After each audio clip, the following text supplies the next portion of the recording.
Something I've always wanted to do. I've had a passion for it. I grew up around military life. That's what inspired me to come and join the RAF Reserves. I wanted to take on a new challenge, and I just wanted to have some excitement and to meet some new people. Becoming a Royal Air Force Reserve Officer means that you'll be joining some of the most highly trained and highly respected personnel in the British Armed Forces. Being an RAF Reserve Officer comes with a tremendous amount of responsibility, and after applying online, you'll find that the selection process is quite simply designed to find the best people for the job. The key to success in passing the selection process is preparation for each stage. You need to have a full understanding of what is required to take you through from the Officer and Air Crew Selection Centre, OASC, to Reserve Officer Initial Training, ROIT.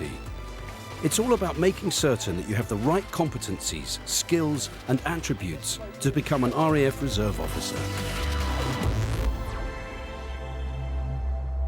So it's about how you interact. The selection process for RAF Reserve Officers mirrors the regulars. They all take place over 3 days at OASC, based at RAF College Cranwell in Lincolnshire.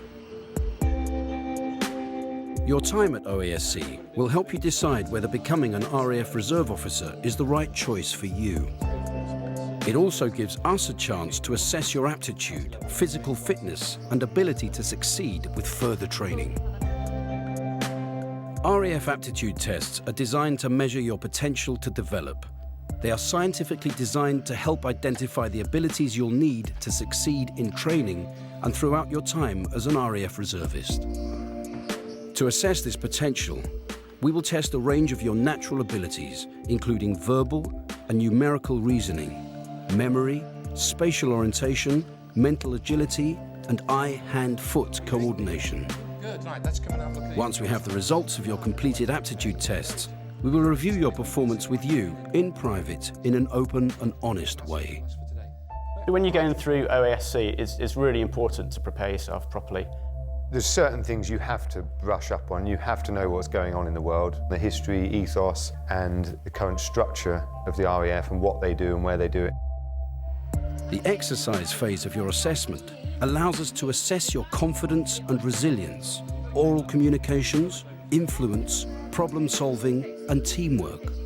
It's an opportunity for you to show your leadership potential and style in a variety of ways. For the discussion exercise, your group will be asked to discuss 3 subjects of a general nature in a similar way to a TV or radio talk. For the group planning exercise, your group will be given printed details of a scenario containing a problem that you'll need to analyse and solve as a team against the clock. The first hangar exercise is without a leader, working as a team.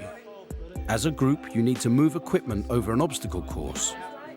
Then a command situation exercise allows each member of your group to take turns as leader. We look at how well you can brief and direct others and how you work together as a team.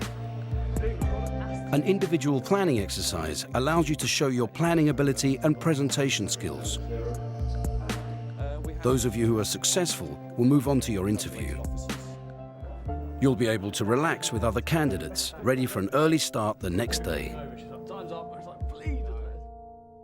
You'll be interviewed about 2 key areas.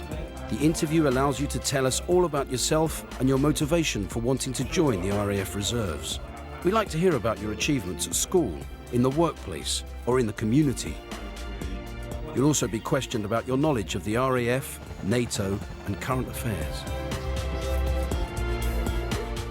All potential candidates have to undertake medical assessments in order to be sure that they're fit to eventually carry out military service.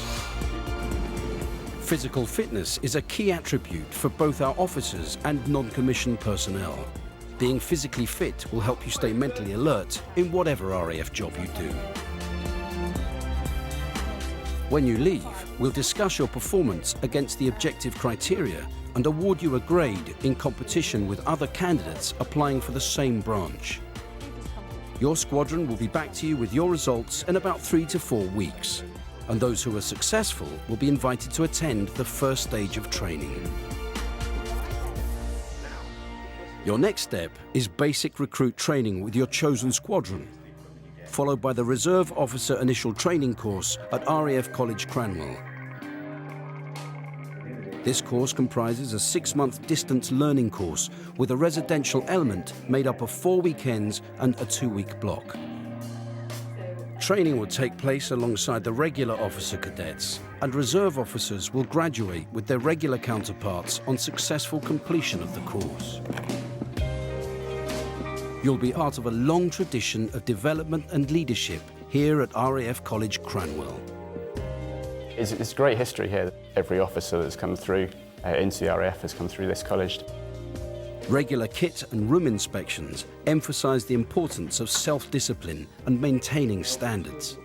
As an officer, you'll have to take the responsibility for instilling self-discipline in your troops.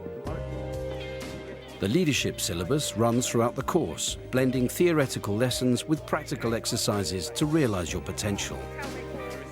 You will deploy on leadership exercises in order to further your understanding of the leadership skills you've been taught and develop your own personal style of leadership. You then learn about RAF ethos and culture, how a junior officer should act on and off duty.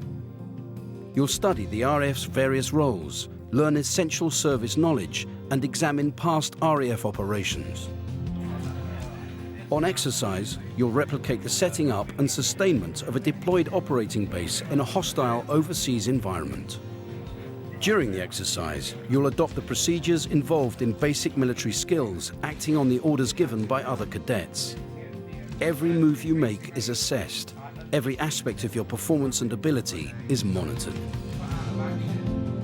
During Weekend 3, you'll be part of the team running a deployed operations base and in charge of everything from organising guard rotors and erecting tents to planning air operations and briefing pilots.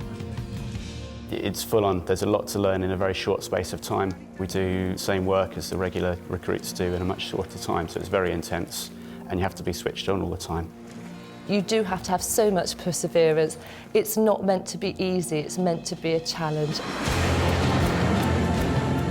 The graduation parade offers you the chance to demonstrate what you've achieved. As an officer in the Royal Air Force Reserves, you will have first-rate management and leadership skills. You'll continue to use your initiative, make decisions under pressure, and lead by example. You'll now rejoin your squadron for the next phase of training. Oh, I'm going to be very proud to be marching with the rest of the squadrons and the rest of the recruits. When my wife's there in the stands watching, it's going to be a great moment. Yeah, I hope she takes lots of photos. I found it a real challenge, and I know when I step onto that parade square that I've really deserved to be there, and I will be so proud.